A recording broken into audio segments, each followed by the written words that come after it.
بەناوی خدای بەخشندەی میهرەبان، بینەرانی ئەزیز و خۆشەویستی ڕسەی زانایان، سەلام و ڕەحمات و میهرەبانی خوای گەورەتان لەسەر بێ. خۆشحاڵ و شادمانین کە لە ئەڵقەیەکی تری بەرنامەی ڕچە با خزمەتی ئێوەی ئەزیز و خۆشەویست شاد بینەوە. خۆشەویستان، بۆ ئەڵقەی ئەمجارە دەڕۆینە سیرەت و خزمەتی ژیانی مامۆستای پایەبەرز، مامۆستای هەڵکەوتوی کوردان، مامۆستای ئەهلی عیلم و عیرفان، مامۆستای وەڕع و تەقوادار، مامۆستای ئەهلی کتاب بەڕێز مامۆستا عەبدوڵڵای هەرتەلی. خوای گەورە دەرەجەی عالی کات و گۆڕەکەی پڕ بکات لە نووری خۆی. خۆشەویستان، دەخوازن ئێوەی ئەزیز و خۆشەویستی تا دواساتی بەرنامە لەگەڵ من بۆی ئاشنا بین لە سیرەت و ژیانی ئەو مامۆستا پایەبەرزە و ئەو مامۆستای خۆشەویستەکە توڵی تەمەنی خۆی لە خزمەتی ئاینی پیرۆزی ئیسلام سەرف کرد، لە نێو حوجرە و میحراب و مینبەرە لە خزمەتی قوتابیان و لە خزمەتی فەقیهان ژیانی خۆی تواندەوە. دوازاریش دڵە گەورەکەی لە لێتان کەوت و گەڕا و بەربارەگای خوا. ئێوەی ئەزیز و خۆشەویستیش تا دواساتی بەرنامە بین دەرمامن. کورتەیەک لە ژیانی جەنابی مامۆستا مەلا عەبدوڵڵای هەرتەلی. ناوی تەواوی مامۆستا مەلا عەبدوڵڵا کوڕی عەبدولعەزیز کوڕی خضری کوڕی عەبدولعەزیزی هەرتەلیە. مامۆستا لە ساڵی 1955 لە گوندی هەرتەر لەدایک بووە. زۆرینەی خوێندنی خۆی لە شاری هەولێردا بووە لە خزمەتی مامۆستا خدری شەمامەری و مامۆستا سەید محەممەدی پیرداودی و مامۆستا مەلا بەهائەددینی خەتێ و شێخ عەبدوڵڵای زیخان و مامۆستا جەمال هەرتەلی و مامۆستا عەبدولباقی هەرتەلی و مامۆستا فائیز مودەڕیس و مامۆستا جەلال زراری و زۆرێکی تر لە زانایانی هەولێردا خوێندوویەتی. بەگشتی لای زۆربەی زانا گەورەکانی شاری هەولێر خوێندوویەتی. مامۆستا لە ساڵی 1970 دامەزراوە و جەنابی مامۆستا مەلا عەبدولکەریمی مودەڕیس بڕیاری داوە ئیجازەی مەلایەتی پێ بدات، بەڵام مامۆستا بەهۆی باری داراییەوە نەیتوانیوە لە بەغدا درێژە بە خوێندن بدات. دوای ساڵێک لە خوێندنی کۆلێژ لە بەغدا ئیجازەی لە کۆلێژ وەرگرتووە و گەڕاوەتەوە و نەیتوانیوە بچێتەوە بۆ درێژەدان بە خوێندنی کۆلێژ و وەرگرتنی ئیجازە نامەکەی لە خزمەت جەنابی مامۆستا عەبدولکەریمی مودەڕیس. دوای دامەزراندن مامۆستا هاوسەرگیری کردووە و پاشان ماوەیەک دەچێتە سەربازی، چونکە لەو سەردەمەدا سەربازی بە زۆرم لێ بووە. دوای ماوەیەک دەگەڕێتەوە گوندی هەرتەل و واز لە سەربازی دەهێنێت و دەست دەکاتەوە بە کاری مەلایەتی. جەنابی مامۆستا لە سەرەتای نەوەدەکان دەستی کردووە بە نووسین. بە ماوەیەکی کەم دانراوەکانی مامۆستا گەیشتە ئەو پەڕی کوردستان و پارچەکانی تری کوردستان. مامۆستا لە زۆربەی زانستەکاندا دانراوەی هەیە و خزمەتەکانی بەڕوونی لە کتێبخانەکانی کوردیدا دیارن. لە ساڵی 1991 دەستی کردووە بە نووسین و یەکەم چاپکراوەی هۆندراوەی ئیمان و ئیسلام بووە. ئەم نووسراوە گشت ئەرکانەکانی ئیمان و ئیسلام لەخۆ دەگرێت کە جەنابی مامۆستا بە شێوەی شعری هۆنیویەتەوە و لە ماوەی 15 ڕۆژی ڕەمەزان توانیویەتی گشتی بنووسێت بە شیعر. پاش ئەم کتێبە ئیتر دەستی کردووە بە شەرحی کتێبی ئەربعین نەوەوی و پاشان کتێبی فەتح القەریب لە فقی شافعیدا کە بەدەیان چاپی لێکراوە تاوەکو ئێستا و سەرووی 50,000 دانەی لێ چاپکراوە لە ئێران و عێراق و پاشان دەستی کردووە بە نووسینی چەند گوڵێک لە گوڵزاری ئیسلام پێشکەش بە گەنجی نێو نەمام. شایانی باسە ئەم پەرتوکەی جەنابی مامۆستا هەر لە نەوەدەکانەوە کاریگەریەکی زۆری لەسەر بیری گەنجان هەبووە. پاشان دەستی کردووە بە شەرحکردنی مینهاجی ئیمامی نەوەوی کە لە 5 بەرگ پێک دێت و بە 5 ساڵ تەواو بووە. هەر ساڵە و بەرگێکی تەواو کردووە و بە چاپی گەیاندووە. هەر لە مودەتەشدا کە خەریکی مینهاج بووە، لەگەڵ نووسینی مینهاج خەریکی شەرحکردنی فەرائیزی شێخ مەعروفی نۆدەیی بووە و تەواوی کردووە کە بەڕاستی فەرائیزی شێخ مەعروف معلوماتی زۆری تێدایە و تەنانەت لە قزلەجیەکەش زیاتری تێدایە. دواتر کتێبی عەقیدەی ئیمامی تەحاوی شەرح کردووە. پاشان دەستی کردووە بە نووسینی ژیانی پێغەمبەری ئازیز صلی الله علیه وسلم لە یەک بەرگدا و پاشان تەرجومە و شەرحی قەسیدەی بوردیە و چەندین نووسینی تر. زۆربەی کتێبەکانی مامۆستا وەرجێڕدراونەتە سەر زمانی فارسی و چەندین چاپیان لێکراوە و لە ناوچەکانی زاهیدان و تورکمان سەحرای ئێران زۆر بربڵاون و سوودیان لێوەردەگیرێت و لە ناوچە کوردیەکانی ڕۆژهەڵاتی کوردستانیش وەکو باشوور بەشێک لە پەرتوکەکانی مامۆستا لە حوجرەکاندا منهەجی خوێندن و لە حوجرەکاندا دەخوێندرێن تا کاتی وەفاتی دەرگای حوجرە و مزگەوتی واڵا بووە بە ڕووی فەقیهاندا و تەدریسی دەکرد و زۆرێ لە فێرخواز و فەقیهان لە خزمەتی سوودمەند بوون.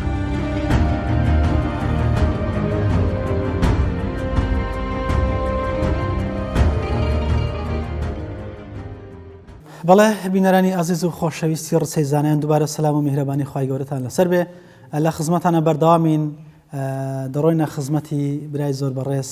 مامۆستا عەبدوڵڵای ڕەحمەتی بەڕێز مامۆستا عەبدوڕەحمان. مامۆستا جان سەلامی خوای گەورەت لەسەر بێ. عەلەیکوم السەلام و ڕەحمەت الله و بەرەکاتوه. سەلامی خوای لەم گۆش بێ و لە هەموو بینەران بێ یا ڕەبی. زۆر سپاس. جا ئازیزان ئێمە دەمانەوێت لە خزمەتی مامۆستا زیاتر لە ژیانی مامۆستا قوڵ بینەوە کە مامۆستای بەڕێز یەکێکە لە برایەکانی مامۆستا بۆی زیاتر لەگەڵ ئەو ژیاوە هەم لە ماڵیش و هەم لە ئانوساتی دەرس خوێندنیشە. مامۆستا جان سەرەتا دەمێ پرسیاری ئەو بکەم ئاخۆ جەنای مامۆستای مەرحوم لە کێوە دەستی بە دراست کرد؟ طبعا ئەوە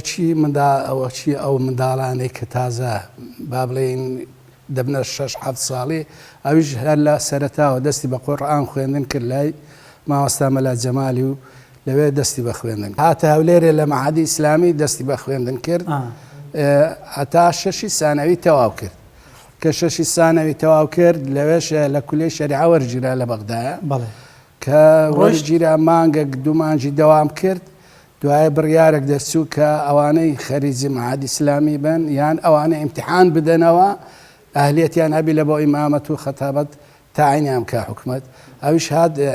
ئەوەی کرد عەریزەی دا کە چۆ ئەوقافیش کە ئیمتیحان بدا کە دیتیان ئەوە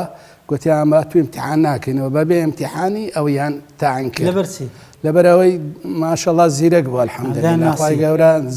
هەمووش دەیان ناسی ممتحینەکان دەیان ناسی و لوزنەکە دەیان ناسی و هەروەها شەهادەکەشی دەرەجەی زۆر بوو یعنی لەسەر و نەوەتی بوو معادلەکی خوێندنەکە. لە دراسەتی مەلایەتی لە چیەوە دەستی پێ کرد؟ دراسەتی مەلایەتی طبعا لە هەولێرش دەیخوێند لە گوندیش دەیخوێند لە هەولێرە لە هەرتەل لە مامۆستا مەلا باقی دەیخوێند مامۆستا مەلا باقی هەرتەلی ڕەحمەتی خوای لێبی. لە هەولێرش لای مامۆستا مەلا شێخ عەبدوڵڵای زیخان لە مزگەوتی ئەوەی شێخ مەلا ڕەشیدی بەس نازانم مامۆستایەکە چییە بوو لەیان دەرێ لای مامۆستا مەلا عەبدوڵڵای گردەسوەری و مامۆستا مەلا سەید محەممەدی پیرداودی ئەوانە دەیخوێندەوە. چەند ساڵان هەر خەریکی دراست و کۆکردنەوەی زانست مامۆستا؟ بەخۆی بە ناوی خوێندن ئەوەتی ئەو من وەبیرم بێ هەتا ساڵی 76 ئەو هەر خوێندی هەتا مەعهەدی ئیسلامی تەواو کرد. دوایە بەخۆی متاڵعە کرد تەڵەبەشی هەبوو فەقیه هەبوو ناوە دەرسی دەگۆتەوە. باشە کوو بوو مامۆستا بڕوانامەی بۆ نمونە مەلایەتی وەرنەگرت؟ وەڵڵاهی ئەو بەخۆی ئەو کاتی ئیکتیفای کرد بەو شادەیە کە وەریگرتیە و هەوڵی نەدا بۆ ئەوەی ئینجازەی مەلایەتی وەرگردنە. مامۆستا بەڕێزەکان زۆر ئامادە بوون کە ئینجازەی بدەنێ بەزەو بەخۆی حولی نەدا ئەوەی ئەمن ئاگام لێبی و لێ تێگەیشت بم بەخۆی هەولی نەدا کە ئینجازەی وەرگری. دواتر لە بۆ مەسەلەی وانەگوتنەوە چۆن دەستی پێکرد لەکوێ دەستی پێکرد کە فەقیه هەبوو بن؟ فەقیه جاران با بڵێن ئەوانەی تاالب العلمی جاران هەمووی بەخۆش دەیان خوێندیش و دەرسیشیان دەگوتەوە بەوەی لە خۆیان بەرەژێت ئەجابی زەبەدا من نازانم لە هەولێرە کە ژیایە تەلەبەکانی چێ بوون ئەنگۆ هەر لە هەرتەل بوون مامۆستا کە ئەو لێرە بەڵێ ئەمە لە هەرتەل بووین ئەو زەواجی نەکرد بۆ کاتوانی ئەو کاتی زەواجی نەکرد نەخێت ینی بەتەنێ خۆی متەفەڕ کرد بە سات بەهۆی بۆ خوێندن هاوینانجدا تەوا لەوێن دەرێ لە خزمەت مامۆستا مەلا باقی هەرتەلی هەردەی خوێن لەوێ بەڵێ لە وەرتێ لە کرد مامۆستا مەلا محەممەد ئەمینی وەرتی لەوێن دەردەی خوێن. هەتوو چەند لە خزمەتی دەرسی شەرعی مامۆستا؟ واللهی ئەمن فەتەڵ قەریبم لە کنەوی خوێند دوایە من هازمان لەکن خوێند بەلاغەمان لەکن خوێند دەرسی بەلاغەی ئەوانەمان لەکن خوێندە. چۆن مامۆستایەک بوو لە نەحو سەرفیشمان خوێن لەکنێ کە ئەوەی بەبیرم دێ دەرسی سیوتیمان لەکنە خوێن لە خزمەت مامۆستای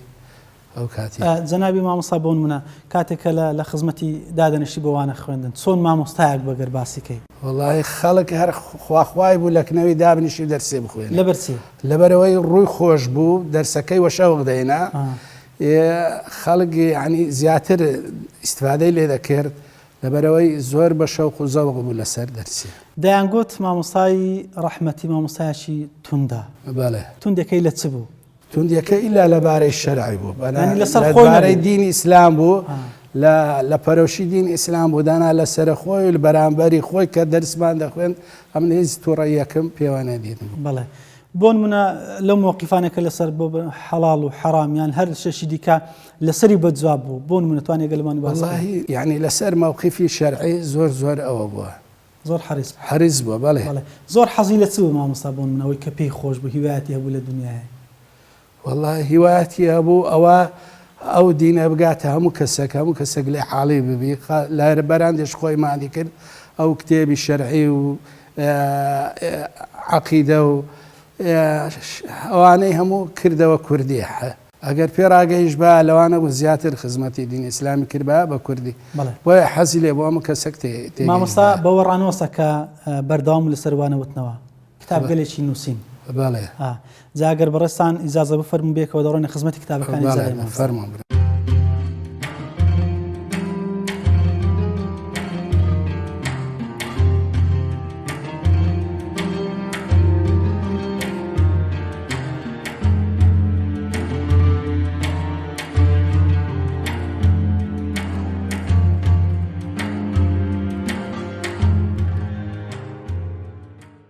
بەڕێز مامۆستا عەبدولفەتاح هاوڕێتی جەنابەت لە بۆ مامۆستای مەرحوم لە بۆکەی دەگەڕێتەوە لەسەر ئەساسێک بوو. بسم الله الرحمن الرحیم. پێشەچی خدا هەمومان ڕحم بە هەمومان بکە بە تایبەتی ئەو مامۆستایانەی کەوا ئەهلی علم و عەمەلن. ئەو مامۆستا بەڕێزە تەبعاً لە تەڵەبایەتی ڕا ئێمە لە دوای هەفتایەکان لەو کاتی لە ئامادەی ئەمە پێکەوە بووین بەڵام لە یەک سەفی نەبووین ئەو لە پێش من بوو و زەکاوەتیشی ئەو کاتی زیاتر بوو نیشانەی زیرەکی و توانای زیاتر بوو لە ئێمە و لەوێن دەری ڕائێکترمان ئەناسی و عەلاقەی سەلام و مەرحەبا و ناسینمان هەبوو بەڵام زۆر لەگەڵ یەک نزیک نەبووین چونکە ژیانمان پێکەوە نەبوو هەر یەکە لە شوێنێکی بووین بەڵام دوای ئەوەی کە مەچوومە بەغدایە ئەو تەواوی نەکرد لە بەنسبەت کولیم خلاص کرد و مامەوە لە 84ەوە کە هاتم عەلاقەمان هەبوو لەبەرەوەی ئەوش ئیمان بوو لە ئەو لێرێ و ئەو مزگەوتیشمان لێک نزیک بوو مەرحەبامان هەبوو لە 86 کە هات مێرە زیاتر پیا بوو دوای ئەوەی کەوا حرەکاتی دینی هاتنەوە ناو هەولێرێ و بەواستەی وان زیاتریشمان ئێکتر دیت و مەواقیفمان زیاتر بوو دائیمەن پێکەوە سوئال و جەواب بوو ناسینمان زیاتر بوو ئاموشۆمان زیاتر بوو حرەکاتمان زیاتر بوو بەیەکەوە و بردەوردە هەتاکو تقریبەن هەتا وەفاتی هەر بەرەو زێدەیی بووین ڕۆژ بە ڕۆژ عەلاقەمان بە قووەترە بوو. ئەوەندەی کە لە خزمەتی جەنای مامۆستا بووی پێگەی زانستی جەنای مامۆستا چۆن هەڵەسەنگاند؟ طبعاً ئەو مامۆستایە ئەمە کە لە تەدریس پێکەوە بووینە لێرەش دەوراتی علمیمان کردیە و لە مەدرسەی دیکەش پێکەوە دەرسمان بووە و لە فتواش بینەکی پێکەوە بووینە جا لەبەر ئەوەی ئەزانین زۆر فتوا هەبوو بەیەکەوە دانیشتین ئێمە نەک هەر من کە بڕک لەوی گچکەتر بووم هەبوو لەویش بە تەمەن گەورەتر بوو مقابلی تەمەنیویش بوو ئێمە هەموو لێ ئەگەڕاین لۆوی لەبەر ئەوەی ئەو یعنی بەڵگەکانی بە قووەتر بوون و باشتری لێ ئەزانی لێ ئێمە جا ئەمە حتا سوئال و جەواب و شتەکان ولا هەتا پێشی وەفاتیشی پێشی نەخۆشیش مەسائیلی مهم هاتبا لایمە چەند مامۆستای تریش هەبوو پێشان ئەناردنە لای بەڵام دوای ئەوەی ئەو مامۆستایە گەورانە وەفاتیان کرد تقریبەن لە هەولێرێ کە عەلاقەمان هەبوو 89 بە زۆری ئەمان ناردە لایوی. بەڵێ ینی باسی مووقیفت کرد بۆن منە ئەو مووقیفانێک کە هەبوون بۆن منە شایانی باز بێک ئێستا بەڕێسە لەوانی باسکەی بۆن منە بەنسبەت مامۆستای بەڕێز طبعاً لە مەدرسەی ڕا لە مەدرسەی وەختی خۆی لە عەدادی کە لەگەڵەمە بوو بەڵام ئەمن لەگەڵ نەبووم لەو کاتی نەفەرێک هەبوو سەرپەرشتی قوتابیانی ئەکرد پارەی هەندێک تەڵەبان کە چەند درەمێکە ماهنگانیان هەبوو پارەی خوارد بوو ئەو لەوێن دەرێ لێ قبوڵ نەکرد ئینتیبای دینی هەبوو لەو تەمەنێ لەو کاتی ڕا قبوڵی نەکرد لەگەڵی بەشەرات ئەوە یەکە لەوان ئەمن بەرز دەگەدا نەبوو ئەوە زانیمان ئەوە یەکە لەوان کە لە قوتابی لە تەڵەبایەتی ئەو جار طبعاً لەگەڵەمەش لێرە لە ژیانی بەیەکەوە طبعاً لەگە مامۆستای باە لەگە مەسئولان باە بەسەندە لەگە بزنەوەی ئیسلامی بوو لە گەورە گچکە قبوڵی ناکرد لەگە هیچیان ئەوەی قبول نەدەکرد کە لەگەڵ شەرع نەدەگونجا هەرچی لەگە شەرع نەگونجابە ئەگەرنا مەسەلەن فەرزنا ئەوی دیکە ڕازی بوو ئەگە مقابلی مەسئلەی شەرعی نەبایە احتیمال بوو ئەمە جاروا بوو نەرمیمانەنوان ئەو نەرمی نانوان لەبەرچی لەبەر ئەوەی گۆ دروست نییە و واجبی مەیە و کەمە ئەهلی علمین و دەبی شتەکەی بکەین مەسەلەن یەک لەوان دەبینی وەخت خۆی پێشی وەفاتی بە ماوەیەکی کەم بوو هەوبوو یەکێک ڕەخنەی لە معاویەی گرت ئەو لە ناو وتارەکەی ڕەدی لێداوە طبعا ئیشەکەشی شەرعی بوو تەواو بوو ئەمە یەکە لەوان احتیمال بوو هەموو مامۆستایەک ناتوانی وە بکات لەبەر ئەوەی خاوەن پێگە بوو ئەوش بەس مامۆستا ئەو هیچ پشت و پەنایەکی دنیەوی نەبوو بۆن من لە بەرپرس زۆر مامۆستام هەن بۆن منە قسە دەکەن کەسێکی دیفاعی لێ دەکات بۆن منە بەڵام ئەو مامۆستایە هیچ پشتێکی نەبوو چوای کردوکەوە بوێربی لەسەر موقیفەکان طبعا ئەوە دیارە ئینسان ئەوە حەدیثی پێغەمبەری سەڵاو سلامی خوارد سەربی کەسێک پشت بەخوای ببەستی خواوە دەکا هەموو کەسی لێ بترسێت بەڵام ئەگەر پشت بە خەڵک بەستی وا تێدەکا کەسی لێ ناترسێ بەخۆش لە هەموو کەسە ترسێ جا ئەوە زۆری گوێ لێ نەبوو زۆر مواقف هەیە کە کرد اعتیادی بوو ڕاستەوەشی تووەڵێ بەتەما عشیرەتی نەبوو بەتەما جەماوەر نەبوو بەتەما یعنی وەچێل مەسئولە و جێژ باشی بە کەسش نەبوو گوێشی نادا کەس مەسەلەن چی گەورەترین مەسئول زاروە بوو دەهات پرسیاری لێ ئەکرد پرسیارەکەی کو شەرعیە عەکسی وی جواب بداوە کە مازام شەرعیە حەقی پێدا نەبوو کە پێی ناخۆشیان دڵی لێ نییە جوابەکەی خۆیدا وەکو پێویست و وەلا دەرس و شتیش عینەوە حەقانەتی ئەگۆ مەسەلەن فەرەز نابڵێن لۆ نمونە مەسەلەن لە جارەکان دەرسیە گۆتەوە لە ئەوقافی بەس ئەوەندە بەخۆلێ نەبووم گوێم لێ بووە مەسەلەن فەرەز وەزیر ئەوقاف هات بوو دانیش بوو لە دەرسێوی دانیش بوو وەزیر ئەوقافی قەدیمی و سەردەمی دیار پێی لەسەر پێیدانایە گوتی ئەتوو لە مەجلیسی دەرسی و تەڵەبەی دانیشتی بەرامبەری دەرسێت دەبی پێی لەسەر پێبینی خۆ نەیهێش بوو معنای ئەوەش یەکە لەوان ئەمە مەواقیفی علمی ڕێزی لە عیلمە ناو هەر وەکو مەسەلەن عولەمای پێشیش ئەو هابوونە جاروە بووە لۆ ئیمامی مالک چوونە لە گوتی نابێت لەسەر کورسی دانیشن معنای وێ دەبی ڕێز لە علم و ئەهلی علم بنێردرێت یعنی ئەو پێناسی ئەوەی کردووە کە علم لە ئاستێکی وا بەرزە هەمان دەبێ وەڕع و تەقوای مامۆستای مەرحوم جا طبعا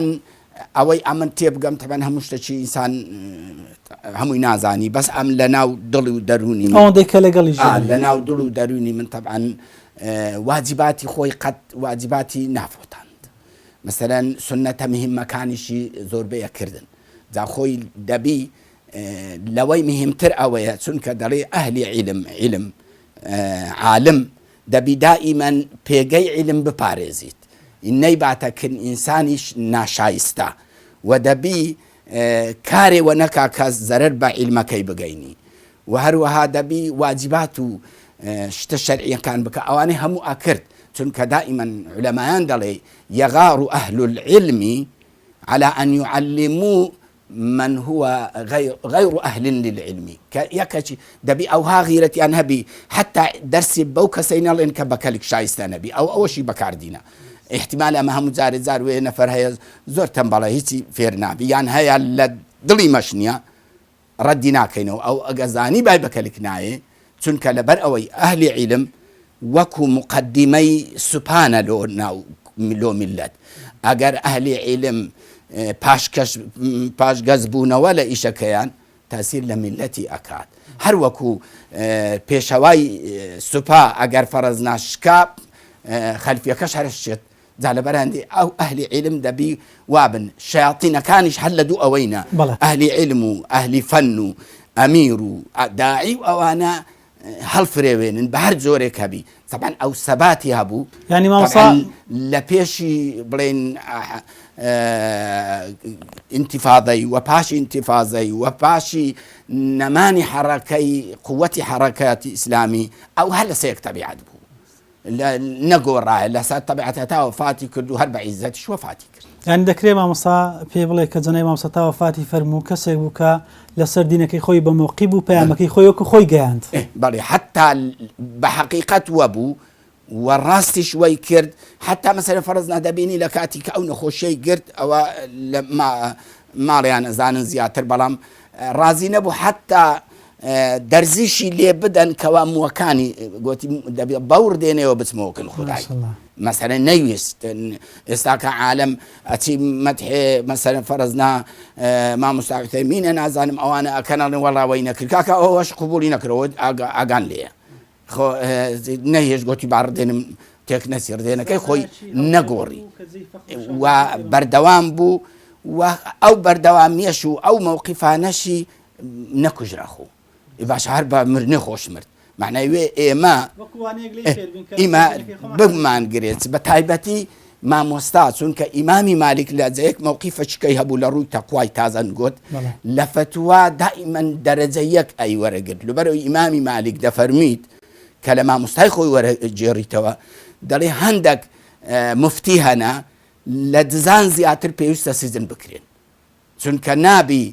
لە دوو تەساهول بن و نابی مەسئلەش ئەگە سوالشیان هات فەرزنان نەیانزانیان بۆیان نەگونجا بنێرنە لای یەکەکی کە بزانن ئەهل نییە دەبی بەخۆش ئەهل بن دەبی مەوقیفەکەی خۆش بگرن لەبەر ئەوەی چونکە ئێمە بەشەریەت هەمووی لەسەر ڕووی زەوی ئەوە جارێ جێنشینە دوای جێنشینی ئێمە ئەهلی عیلم جێنشینی پێغەمبەریشین میراتگری وینە ئێ باشە پێغەمبەر مەوقیفی چۆن بوو دەبی ئێمەوە بی دواوتەی مامۆستا سەبارەت با مامۆسای مەرحوم بەڵێ ئامۆژگارت بۆی کە شوێن پێڵگرانی مامۆستا چۆن حەریز بن لەسەر بگەیاندنی پەیامی خواوەکەوەی کە مامۆستا گەیاندی واللهی جا ئەوە حەقی خۆیتی پێویستە مەسەر ئێستا کە مەسەر مامۆستا ئەوە وەفاتی کرد کاکە ئەگەر فەرزنا ئێمە یەکێک لە ماڵێ باب وەفاتیەکە لە دووی کوڕەکان ئەڵێن بدەبی و ئەجیباتی بابمان بەکاربینین ئێمە کە ئەهلی مەلاینە بە تایبەتی مسلمان بەعام بە تایبەتی ئەهلی عیلم بزانین کاکە ئەوە ئەو مەوقیفانەی بەکارهینا خزمەتی دینیشی کرد خزمەتی علمیشی کرد سەربەرزانەش گەڕایەوە و تەنازولیشی نەکرد لۆ وەزیفەی وەزیفەشیان دایێ و ئیش و کاریشان ئەدایە هەرچی ویزبای دەیکرد بەڵام لۆ خوای لای نەدا و دژی میلەتی خۆش نەبوو و دژی خاچی و وڵاتی خۆشی نەبوو خزمەتی خاک و وڵات و میلەتی خۆشی کرد سەربەرزانە حتا کە وەفاتی کرد دەبینی یەشەتی عالەمی دینی باسییان کرد معنی ئەوەش لۆ کوردستان فەخرە کە عالمەکی وامان هەبی ئەوانەی کەوە دانەوێ نیشانەی غیرەتی خۆ بەکاربینن یان باسی ئەو عالمانە ئەکەن یان باسی مجاهدینی قەدیمەکەن باسی پێغەمبەر و سەحابەکانەکەن کاکە دەبە بزانن ئەوەی وەکو ئیمامی خالید عمری بە چەند چەند مەوقیفی دنیا شوێن نەمابوو لە جسمی برینەی پێنەبی بەڵام لەگەڵەوەش لە سەجەی خۆی مرد ئێت باشە دەبا ئێمەشوە بین و گوێ نەدەینێ و دوای مامۆستایەکانیش ئەوە چی بێن حرەکاتی دینیش دەبیوە بن کاکە خۆوانیش بە پاڵ نەدەنەوە هەر خەوتن ئایدوان نییە ئەوانیش بە مەوقیفی باشان هەبی لۆ خزمەتی میلەت و ئینشاء الله و سەرکەوتووە بن هەمومان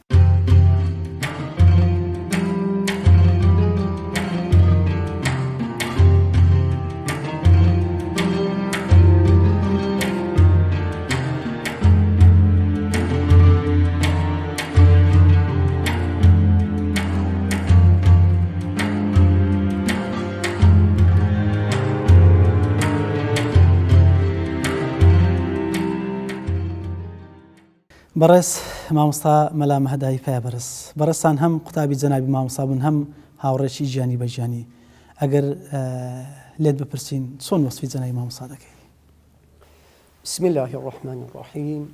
الحمد لله رب العالمين والصلاة والسلام على سيدنا محمد وعلى آله وصحبه أجمعين أما بعد بخير بن سرسر وسرساوان خواهي قولا پایدارتان کە خواهی گەورە جزای خێرتان داتەوە بۆ ئەو چاو پێکەوتن و پرسیارکردنە لە دەربارەی زانای پایە بەرز وەکو لە ناو خۆمان بە شافعی زەمان ناسراوە جەنابی مامۆستا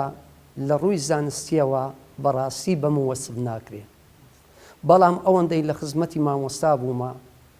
نزیکەی هەتا وەفاتی کرد لە 91ەوە وەکو تابع و مەتبوع بۆ سەفەرەکان بۆ نوێشکردن هەر کاتێک دەرچوونێکە بە ئێمە چەند کەسانێک بووین وەکو تایبەتمەندیەکان لەگە جەنابی مامۆستا لۆ زانست و زانیاری مامۆستا کە ئاستی زانستی چۆن بووە ئەو مامۆستایانەی ئێستا تەدریسیان هەیە خوتبەیان هەیە ئەوان دەتوانن شاهێدی بۆ زانستی مامۆستا بدەن. مامۆستا بەڕێستان چەند لە خزمەتی خوێندوتانە و هەروە ئەو عیلمانێک کە خوێندوتانە کامە بوون؟ خوێندنەکە ئێمە لە 91ەوە دەستمان بە خوێندن کرد لە خزمەت جەنابی تا کۆتایی 2010 کەم و زۆر بە پچڕی بۆ معلوماتی خۆمان هەندە زانستە بوو پێویستیمان پێبوو بە نسبەت زیاتر فقیەکان دەچووینە لای. بەڵام هەر لە بیدایەتەوە با بلێین گولزاری ئیسلاممان بەدەرس خوێندووە لە لای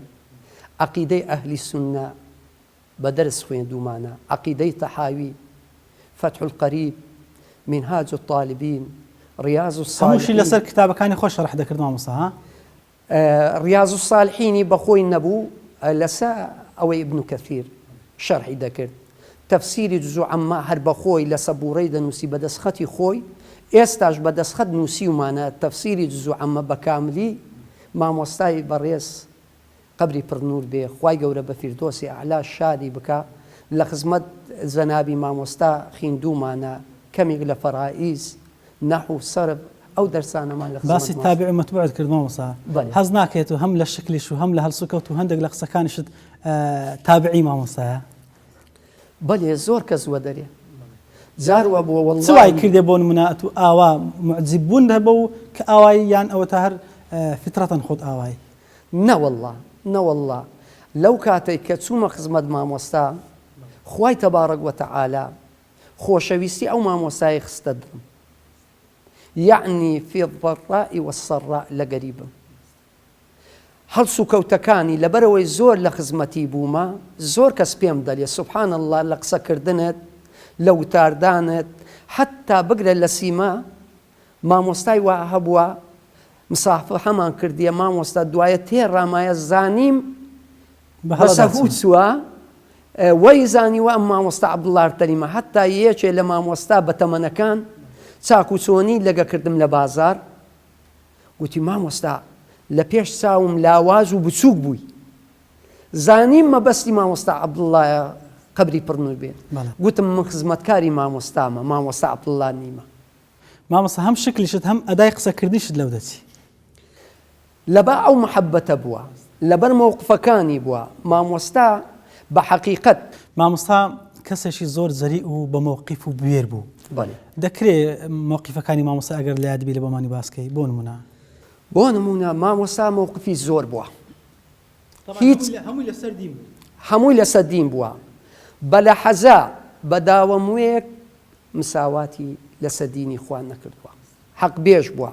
هەموو عالەم شاهێدیتی. کەسی لە زۆر جێیان بە توندڕە و ناسرا بوو، نەخێر حەق بێژ بوو، با بڵێن شەرع ڕەو بوو. مەبەستم ئەوەیە ئەو کەسەی بەرامبەری بوو یا ئەو مەجلیسەی لە چ ئاستێک بە، لە چ پۆستێک بە، لە چ کەسایەتیەک بە،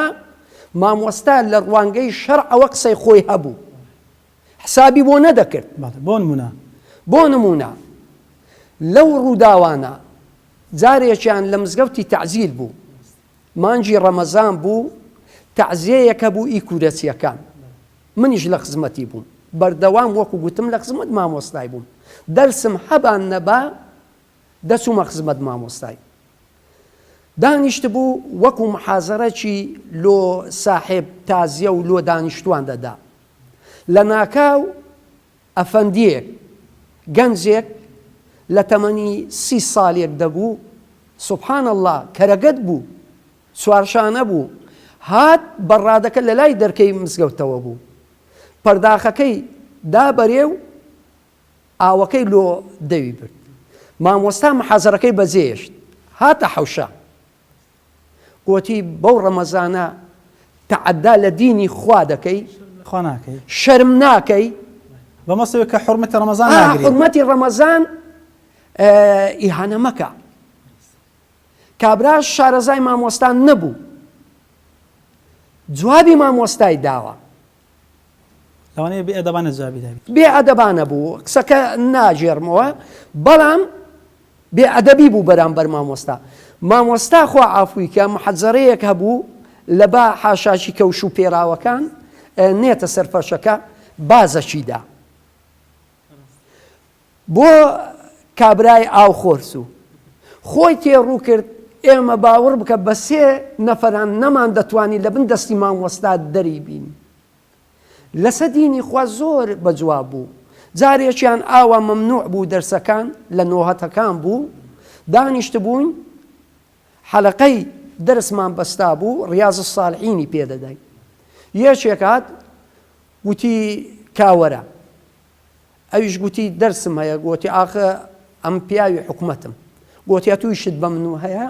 وەرە پێش، گوتی نازانی مەمنوعە، گوتی چێ مەمنوعی کردە، گوتی حکومەت، گوتی ئەدی نازانی ئەمنیش ئیزنم وەرگرتیا دەرسێ بدەمەوە، گوتی چێ ئیزنیدە، گوتی خوا. لۆی نەسەلمان تەنەزولی لۆ نەکرد، ئەوە لە غیرەتەکەی لە زوهدی زوهد و تەخوای جەنابی مامۆستا زوهد و تەخوای مامۆستا ڕاددە بەدەر لەو سەردەما ڕێزم لۆ هەموو مامۆستا و زانایان هەیە، کەم کەس لەو زەمانەدا زوهد و تەخوای مامۆستای هەبی. یەک لە زوهدەکانی زۆر دەستکورد بوو مامۆستا، نانی جۆی دەخوارد، والله کە خەڵکانێک نانی گەنمی دەخوارد ئەو مەعیشەتی ئەو تۆ بوو 500 دیناری ئەسلیان بۆ هینە. ڕەدی کردەوە کابرا گوتی مامۆستا لە تو دەوڵەمەندتر وەردەگرێ، گوتی ئەو وەردەگرێ کەیفە خۆیتی، بەڵام من قەردار نیمە و محتازیش نیمە، ئەگەر نانی زۆش بی هەیتم دەی خۆم. عزەتی نەفسی عزەت نەفسە چیا بوو؟ لە هەر وەرع و تەقوایەکەی مامۆستا ڕۆژێکی یەک دوو منداری خۆی کاک عەبدوڕەحمان بوو، والله ئەعلەم لەگە کاک محەممەدی پێم وابی ئەگە بەسەون نەچوم، بۆ مەولودێک بانگێش کرابوو بۆ مزگەفتێک، لەگەڵ خۆی بردن لە دەرگا نەیهێش دوو مندارەکەی بچتە ژوورێ، گوتی کاکە ئەتوو لە دوای منت گێڕاوە، بەڵام من ئەو دۆشم لەگە خۆی نایە ئیزنا ڕۆنە حسابی چی دەکرد لە میێوانداری لە وەلیمە و زیافەت. ئێمە بە حەقیقەت لە خۆشەویستیان گۆشتمان دەبردە پێش، دەگوت بجێرنەوە چێ ئیزنیدان ئەنگۆ گۆشتن بینە پێش، ئیزنتان لە صاحب ماڵ جوابی دەداوە ماشەڵڵا ها سەریع جەواب بوو.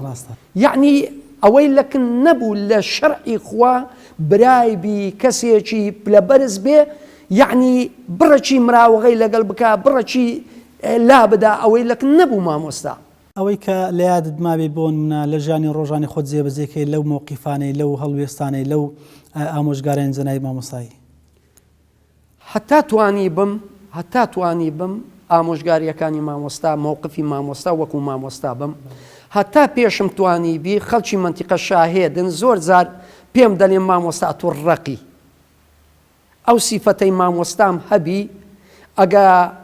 زۆر مامۆستایانیش کە قسەیەک دەکەن تەماشا دەکەم موافقی کتابە شەرعیەکان نییە، لەگە فتوای سەردەم ئەوە دەکەن، من هەمان قسەکانی مامۆستام دێتە فکری بە قسەی کتابەکان دەکەم. لە هات و چۆی مەجلیسەکانیش هەتا پێم کرابی خۆم پاراستووە.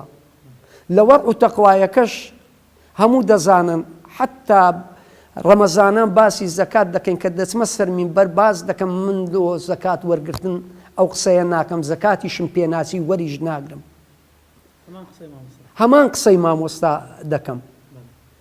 لە زۆر هەوس و کەوتەکانم یعنی بڕەچی بە قووەت بە دەنگ قسان دەکەم، مامۆستاش ئەو شێوەیە بوو. مامۆستای بەڕست ئەگەر پێمان بڵێ حوبی مامۆستا، هەڵس و کەوتی مامۆستا، ڕێزی مامۆستا لە بۆ فەقێ قوتابیەکانی چۆن بوو؟ جەنابی مامۆستا زۆر محەبەتی حوجرە و فەقێیانی هەبوو، بە ئاستێک گچکەترین فەقێ لەبەری هەڵدەستاوە، فەرموو کاکە فەقێ، کاکە فەقێ لەبەری هەردەستاوە، دەیفەرموو پێم خۆشە بەردەوام ژیانم لە حوجرەدا بێ لە خزمەت فەقێیان،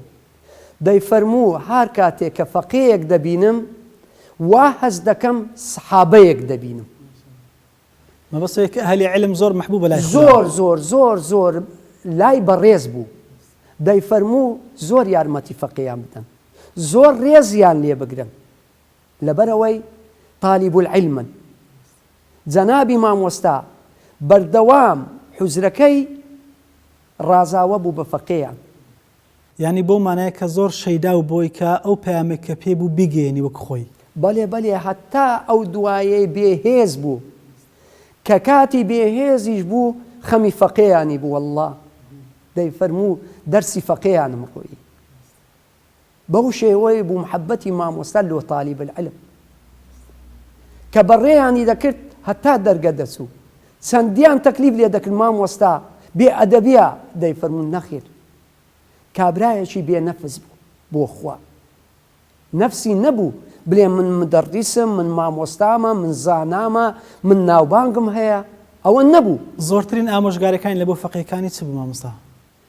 بەردەوام ئامۆژگاری دەکردن تەقوای خوایان هەبی واز لە دەرس و دیراست نەینم بەردەوام بن ینی زانست و تەقوا بێکەوە بەستنەوە بەرێ بەرێ بەرێ چونکە هەموو کەس دەزانێ ئەوەی ئەهلی علم بێ نەعلم بێ تەقوا دەبێ نەتەقوا بێ علم دەبێ کابرا لەوانەیە تەقوای هەبێ بەڵام علمی نەبێت تووشی هەڵە دەبێت کابرای علمی هەبێت تەقوای نەبێت تووشی هەڵە دەبێت ئیسفادە لێ ناکە ئیسفادە لێ ناکە زۆر ڕاستە بە واتای جەنابی مامۆستا زۆر کەیفی بە فەقییان داهات زۆر ڕێزی لێ دەگرتن خزمەتی دەکردن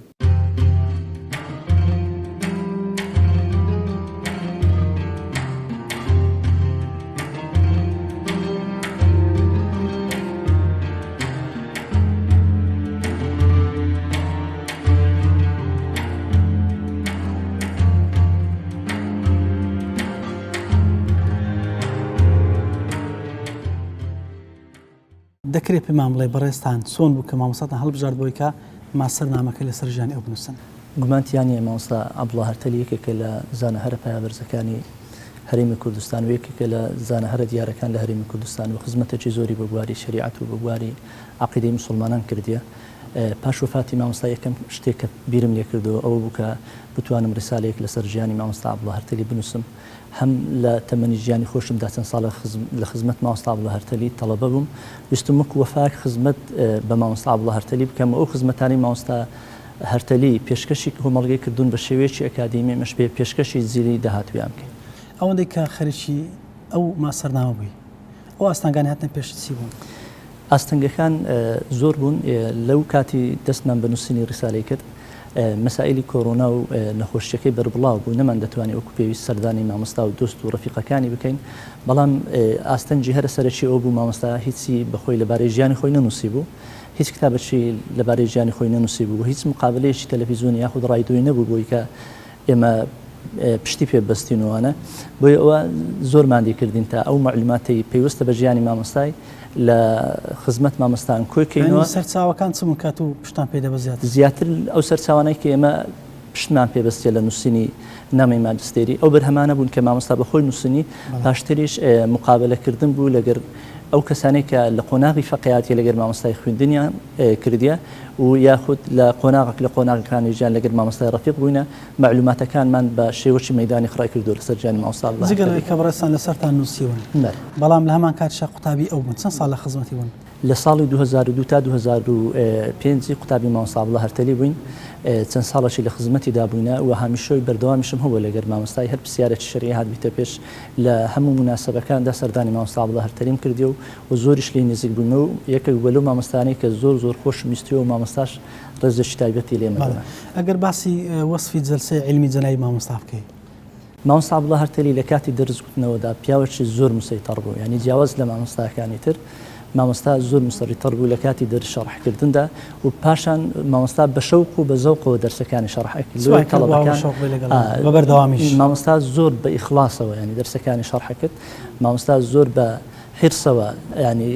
هەوڵی ئەدا تەڵەبەکانی خۆی پێ بگەینی و تێبگەینی و زۆریشی خۆی لەگەرماندی دەکردن سوای کرد مامۆستاوەندە حریصبی لەسەر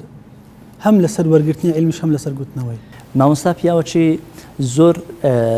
دیندار و خواناز بوو، پیاوەکی زۆر گوێر و ئازا بوو، دەویست تەڵەبەکانیشی ئاوا خزمەتی دین بکەن، خزمەتی شریعەتی ئیسلامی بکەن. مامۆستا زۆر باسی ئەو دەکرێت کە مامۆستا هەزار ڕەحمەتی لێبێ زۆر بە عزت بووە، عزەتی بەرز بۆی کە تەنەزولی هەوو شتێک نەکردووە. ئەگەر هەم موقیفێکیان باسی ئەو عزەتی مامۆستا لە تەواوی ژیانی خۆیدا کەسێکی نەفس بەرز بووە، لە هیچ مەسئلەی دنیایی تەنەزولی نەکردێ، تەنانەت لە دەیان و سەدان شوێندا کە پێویست بی مامۆستا موقف وەربگری، مامۆستا هەڵسوکەوت و هەڵوێستێکی جوامێرانی هەبووە کە بوویتە دەرز بۆ نەوەکانی داهاتوو. بەسیترین نمونەیە گەر بیجێڕینەوەوانە کاتی خۆی مامۆستا لەسەر تەڵەبی شێخ مستەفای نەقشبەندی هەولێرە دەچیتە مزگەفتەکەی لە شاری هەولێرە دەبیتە مامۆستا. پاش ئەوەی کە فترەی لە مزگەوتەکەی دەبی متەوەلی مزگەوتەکەی، خاوەنی مزگەوتەکەی خۆی وا پیشانەدا کە دەسەڵات و هەیبەتێکی هەبی بەسەر مامۆستایدا. ڕۆژێکیان مامۆستا بەهۆی کێشەشی کۆمەڵایەتی کە لە دووری خۆشناوەتی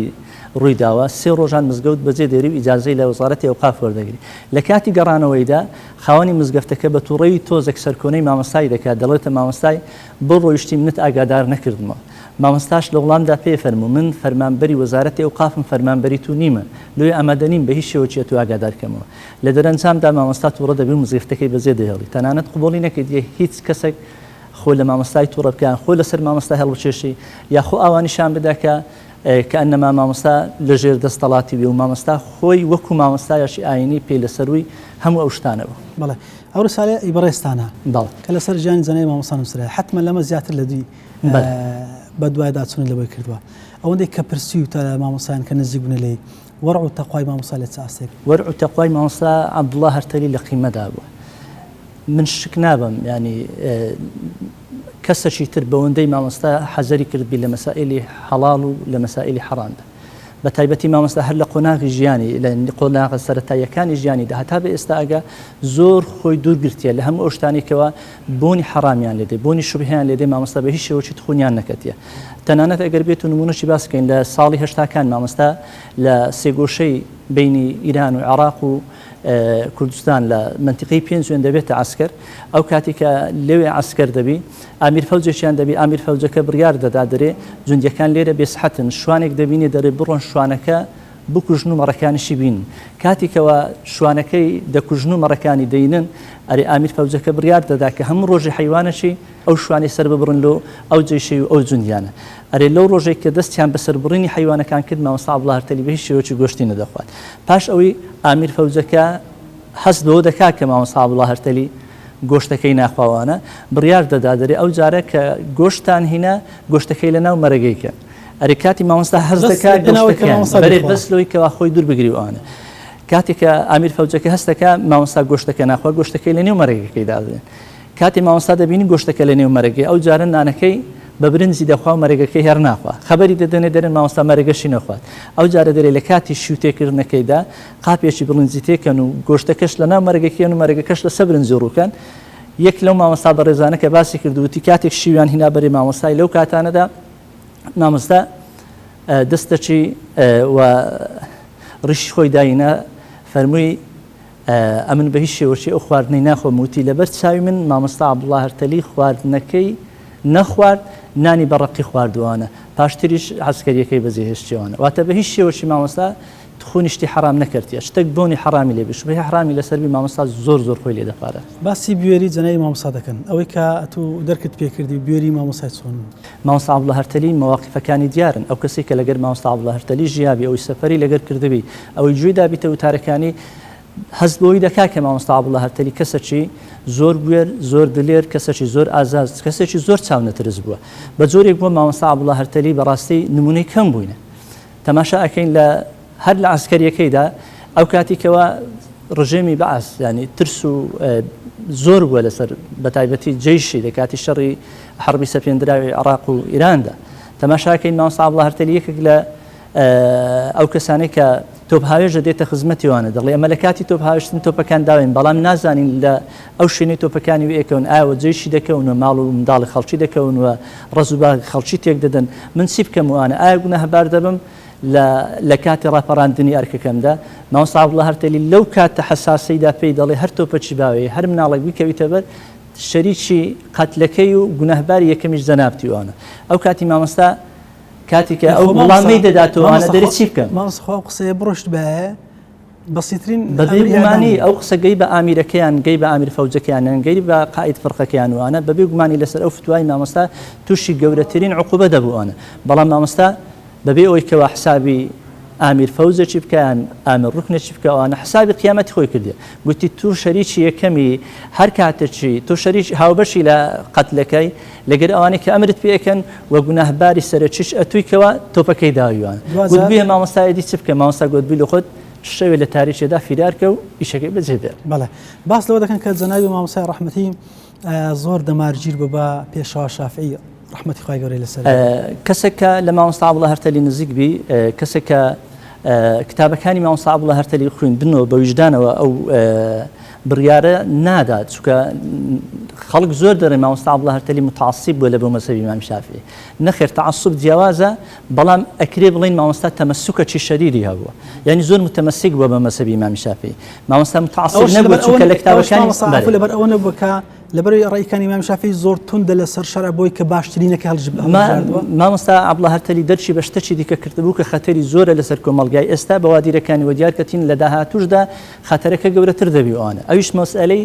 فەوزای فتوا لە هەرێمی کوردستان ناکرێ ئاڕای هەموو مەزاهیبەکان لە شارەکی ئاڕای هەموو مەزاهیبەکان لە مزگەفتەکی ئاڕای هەموو مەزاهیبەکان لە گوندەچی پیادا بکرێنەوەوانە لۆ زۆر حریص بوو لەسەرەوەی کە خەڵک متەمەسک بی بە مەزهەبی ئیمامی شافعی تو ڕەش دەبوو کاتێکە خەڵک دەهات ڕەیەکی زەعیفی دەینا بەرامبەر بە ڕێی ئیمامی نەووی یان بەرامبەر بە ڕێی ئیمامی شافعی تەشویشی پێ لە مزگەفتەکی دروست دەکرد و ئاژاوی دەناوە مامۆستا بە ئاژاوەنانەوەی تووڕە دەبوو چونکە لە شریعەتی ئیسلامی هەیە دەفەرموو ئەرێ تەرک الخلاف مستحب دکتۆر عەبدولکەریم زێدان دەفەرمووە تەرک المستحب عند الخلاف مستحب يعني ئەگەر شتێک مستحبیش بی کە بۆ مای ئاژاوەنانەوە لە ناو مسلمانان ئەبێ ئینسان وازی لێ بینی جا مامۆستا تەمەسوکێکی زۆری هەبووە بە مەزهەبی ئیمامی شافعی بەڵام تەعەسوبی نەبووە بە بەڵگەی ئەوەی کەوا مامۆستا لە کتابەکانی خۆشی و لە دەرسەکانی خۆشی دەیان زار ئیستیشهاد بە ڕێی ئیمام ئەبوو حەنیفەی ئەکا و بە ڕێی ئیمام ئەحمەد ئەکا و بە ڕێی ئیمام مالیک ئەکاوە مامۆستا جارێک لەسەر مینبەر بوو لە خۆتبەی دووەمی خۆی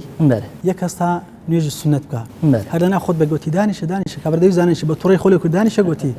ئەو نوێژە جائیز نییە لەناو خۆتبەی کەسەکەی دانیشاندەوە حرەسەتی زەنەی مامۆستا لەسەر ئەوەی کە شەرع چۆنە ئاوا جێبەجێ بکرێت مامۆستا عەبدوڵڵا هەرتەلی ئەو هەڵوێستەی کە دەربڕیە هەمان ئەو هەڵوێستە حەزرەتی پێغەمبەر صلی الله عليه وسلم لە کاتی خوتبەی دەری بڕیەوەوانە چەندە شانازی دەکەی بۆی کە بەڕەسان یەکێک بوون لۆی کە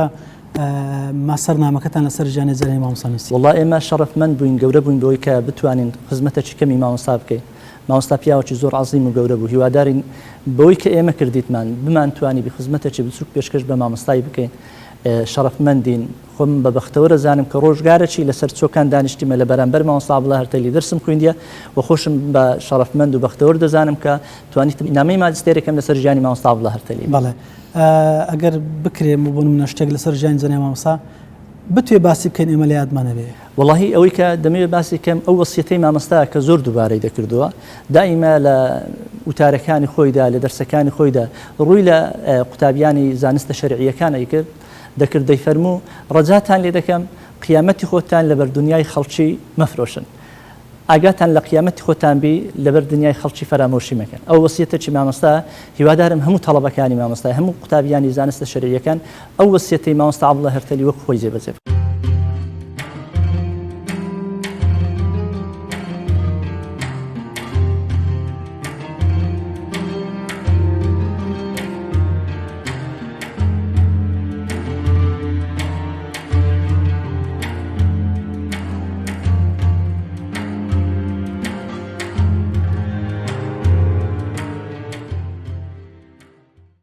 بەڕێز مامۆستا عەبدوڕەحمان ئێمە دەزانین زەرای مامۆستا بۆی کە دوایەوەی کە زانستێکی زۆری کۆ کردەوە بۆ نەوەستا و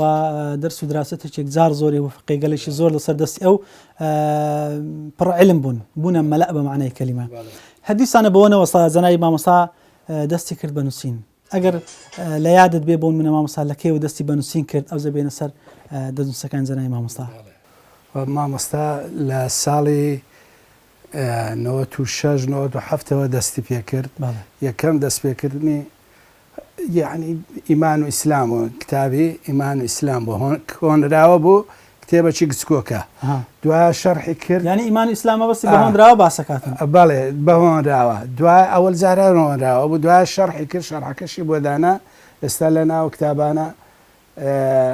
دیارە عەقیدەی ئیسلامی ئەوە تێدایە مەسەلا ینی بۆ دەستپێک بوو دواتریش ئەوە تەفاسیل کرد دومین کتابی کە تەرجمەکردن و شەرحکردنی کتابی فتح القەریب بوو بە کوردی ئەوش فتح القەریب ڕۆژی پرشنگدار دوایوی دەستی بە منهاج کرد کتابی منهاج کە بەخۆی عالم مغنی المحتاجیان پێ دەگوت بەخۆی مەتنەکە منهاجە منهاجی ئیمام نەوەوی ڕەزای خوای لێبی ئەو هەستا شەرحی کرد لە ناو 5 مجەلەدیدا بە ناوی ڕووناچی ڕەب العالەمین ڕوونکردنەوەی منهاجە تاڵیبێن منهاج 5 لە پێماوی مامۆستاوانە دوای ئەو گوڵزاری ئیسلامیشی دانا بەس پێش ئەوەی با بڵێن منهاجی ئەوەم لەبیر نەبوو ئیسلام باس لە بۆ پێشکەشە بە گەنجی ناونەما ئەویش باسی زۆر شتێکە خاستەن عەقیدەی ئیسلام مەسەلا بەڕێک و پێچی واروە ژیانی پێغەمبەری مەزن صلی الله علیه وسلم مێرگ و گوڵزاری بەهار بۆ گەشتیارانی ژیانی پێغەمبەری ڕێزدار صلی الله علیه وسلم ئەوش هەموو ژیانی پێغەمبەری صلی الله علیه وسلم چاپی دومیتی 2013 بەڵێ ئەوجا زۆر بە ڕێک و پێچی و بەڕوونی و بە مفەسەلی باسی کردیە مەقسەدم لە مفەسەلی نەک کە کتابەکە زۆربی یعنی مفەسەلەکی وای ئینسان دڵی ئاو پەیامەکە بگات و کە ژیانی پێغەمبەری کووە کۆنەوە صلی الله علیه وسلم یعنی بەڕوونی دوایە بەشکردنی میرات ئەوەی لە قطر العارض في علم الفرائض شێخ معروفی نۆدی ڕەحمەتی خوای لێبێ ئەویشی کردەوە کوردی کەم مەلا هەن بتوانن خۆیان لە مەسەلەی میرات بدەن بەڵێ بەس مامۆستا باچی لەوەی نەبوو مامۆستا ماشەڵڵا بۆ هەندێک زۆر زیرەک بوو هەموو خەڵک داهاتەلای و پرسیاریان لێ کرد لەبارەی میراتی هەتا لە لوزنەی فتواوانش ئەویان پێکرد مامۆستا زیاتر تەرکیزی لەسەر چ عیلمەک بوو تێیدا زیاتر قوڵ ببووە لە علوم شەرعیەکان وەڵا لە علوم شەرعی با بڵێن علمی فقهی ئیسلامی ئەوە زیاتر ئەوە بوو چل حەدیسی پێغەمبەر صلی الله علیه وسلم ئەویش دانا شەرحی خۆشی لە بۆ بەڵێ عەقیدەی تەحاویشی دانا ئیمام تەحاوی ئەویش لە بەرگەچیدا خوای گەورە فەزلی ئەوەی لەگەر کردین کە لە خزمەتی جەنابی مامۆستا عەقیدەی تەحاوی لە خزمەتی جەنابی مامۆستا هەموو خوێن شکر بخوا موفقت کە یا ڕەبی خوێن مانجی شەوی چواردا ڕوونکردنەوەی قەسیدەی بوردا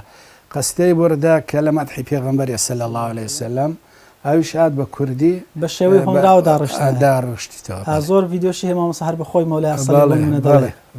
بڵێ دواتر مامۆستا ئەو منهاجیان ئەوە بڵێن ڕووناچی ڕەب العالەمین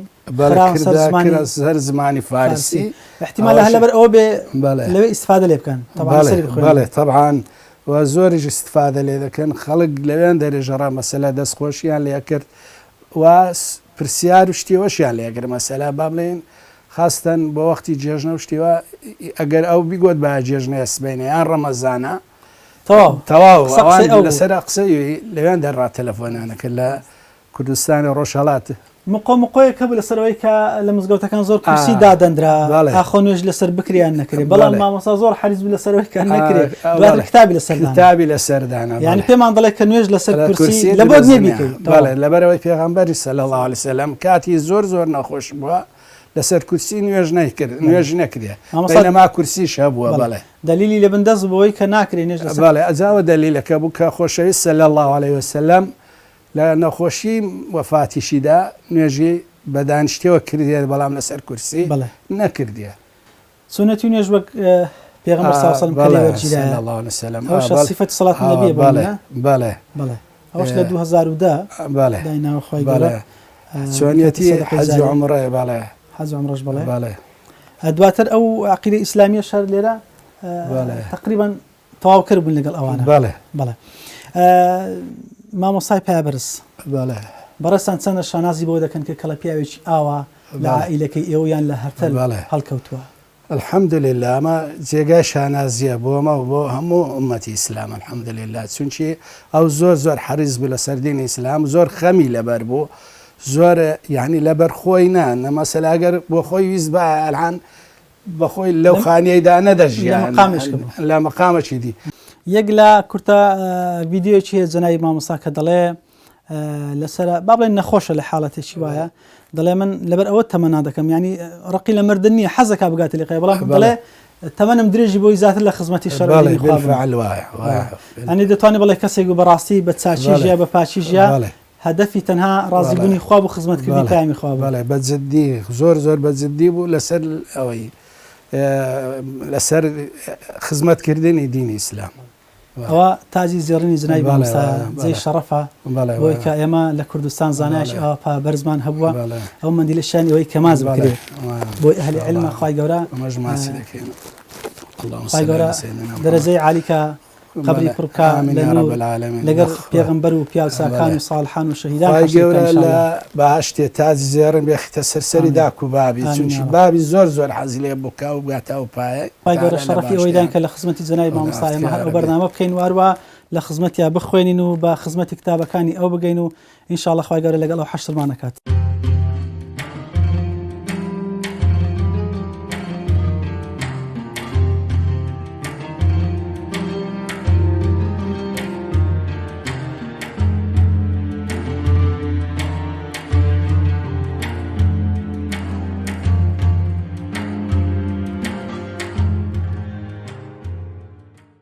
بەڵێ بینەرانی ئازیز و خۆشەویستی ڕچەی زانایان، ئەوەی پێشکەشمانکردن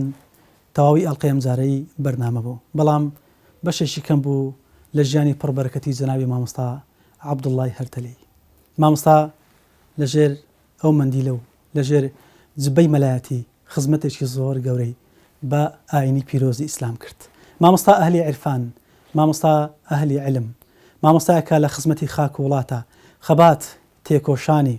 باس ناکرێت، مامۆستایەکی بێر و مامۆستایەکی دلێر، مامۆستایەکە حەریص بوو لەسەر گەیاندنی پەیامی پیرۆزی ئیسلام وەک ئەوەی کە خۆی هێتی. مامۆستایەک بوو کە بۆ خوددا و بۆ خەڵک دەژیا، هیچ کاتێک بیری لە خۆی و ژیان و ماڵ و منداڵی خۆی نەکردبەوە، تەنها لە پێنا ئەوەی دەژیا پەیامەکەی خوا وەک خۆی بگا. شکر بۆخوا